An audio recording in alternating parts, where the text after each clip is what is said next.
नमस्कार दोस्तों, स्वागत है आपका मेरे YouTube चैनल सवी ठाकुर आज के विचार में।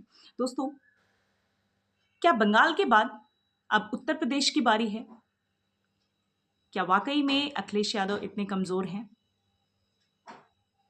2027 के चुनाव में उत्तर प्रदेश में किसका पलड़ा भारी होगा? इन्हीं सब टॉपिक पर आज बात करेंगे, तो वीडियो को मेरे साथ अंत तक जरूर देखिएगा। तो दोस्तों, जैसा कि वेस्ट बंगाल में बीजेपी की प्रचंड जीत हुई है, पश्चिम बंगाल में जो बीजेपी ने प्रचंड जीत हासिल की है, वो किसी ने सोचा भी नहीं होगा कि वहाँ पर ममता बनर्जी को हराकर बीजेपी इतनी प्रचंड जीत हासिल कर पाएगी। क्योंकि ये अभी भी कुछ लोगों को हजम नहीं हो रहा है कि ममता बनर्जी के 15 साल के शासन को बीजेपी ने उखाड़ फेंका है। लेकिन बीजेपी जीती तो बंगाल में है, लेकिन उसका असर उत्तर प्रदेश में दिख रहा है, क्योंकि अगली बारी 2027 में उत्तर प्रदेश की है। तो क्या वाकई बीजेपी के लिए उत्तर प्रदेश में जीत हासिल करना इतना आसान होगा? क्या वाकई में उत्तर प्रदेश में अखिलेश यादव इतने कमजोर हैं कि बीजेपी को सरकार बनाने देंगे? क्योंकि पिछला चुनाव आपको याद होगा कि बीजेपी उत्तर प्रदेश में ही मात खाई थी। भले ही उन्होंने अपना सरकार बनाया, अपनी सरकार बना रखी है, लेकिन किस तरह से बनाई वो किसी से छुपा हुआ नहीं है। क्योंकि आप माने ना माने, पिछले चुनाव में अखिलेश यादव ने वाकई में बहुत ज्यादा मेहनत की थी और इस बार भी वो करेंगे, जी तोड़ करेंगे, कर भी रहे हैं।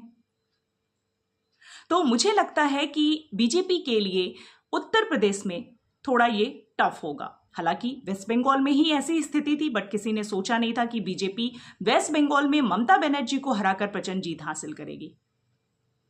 तो कुछ कहा नहीं जा सकता कि उत्तर प्रदेश में क्या होगा, लेकिन उत्तर प्रदेश का ऐसा है कि एक तो अखिलेश यादव बहुत ज़्यादा मेहनत कर रहे हैं, बाकी दूसरी तरफ आप योगी को भी इग्नोर नहीं कर सकते, क्योंकि योगी जी ने भी 10 सालों में बहुत सारा काम किया है। लेकिन बीजेपी को खामियाजा इसलिए भुगतना पड़ सकता है क्योंकि कुछ जो वर्ग हैं वो वहाँ पर नाराज चल रहे हैं। जो उत्तर प्रदेश में कुछ जो विशेष वर्गों की नाराजगी है, वो कहीं ना कहीं बीजेपी को नुकसान पहुंचा सकती है। और जानकारी के लिए मैं आपको बता दूं कि मैं ऐसा क्यों कह रही हूं कि वेस्ट बंगाल का जो चुनाव हुआ, जो रिजल्ट आया, बीजेपी की जो जीत हुई, उसका असर उत्तर प्रदेश में इसलिए दिख रहा है कि मैं आपको बता दूं कि एक कंपनी है आईपैक नाम की, जो कि स्टालिन और ममता बनर्जी के लिए सलाहकार थी, और अब अखिलेश यादव ने उससे अपना सारा रिश्ता नाता तोड़ लिया है। भले ही उन्होंने फंड का बहाना किया हो, लेकिन जनता बेवकूफ़ नहीं है। सभी को पता चल रहा है कि उन्होंने क्यों उससे नाता तोड़ा है, क्योंकि उधर स्टालिन हारे हैं और इधर ममता बनर्जी हारी हैं। तो शायद इस वजह से अखिलेश यादव ने अपना रिश्ता उनसे तोड़ लिया।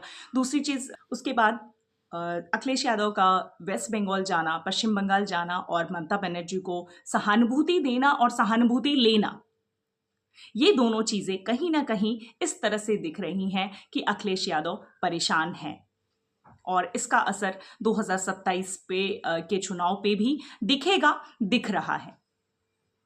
खैर, क्या होगा ये तो किसी को नहीं पता है, आगे आने वाले समय में पता चलेगा। लेकिन ये कहना कहीं से भी गलत नहीं होगा कि बीजेपी के लिए यूपी में वाकई में चैलेंज होने वाला है। जहां एक तरफ अखिलेश यादव मेहनत कर रहे हैं, तो दूसरी तरफ योगी जी ने भी 10 साल से काम किया है, तो उनको भी इग्नोर नहीं किया जा सकता है। बाकी कुल मिलाकर टक्कर बहुत कांटे की होने वाली है।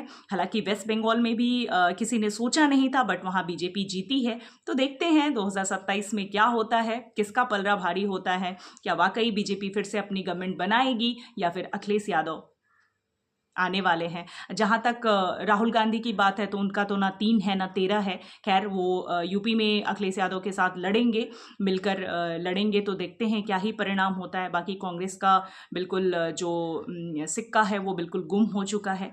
इंतज़ार करते हैं 2027 में क्या होगा। इस पर आपकी क्या राय है, मुझे कमेंट सेक्शन में ज़रूर बताइएगा। मैं मिलती हूँ आपसे नेक्स्ट वीडियो में एक नए विचार के साथ, एक नए अपडेट के साथ। तब तक के लिए जय हिंद, जय भारत।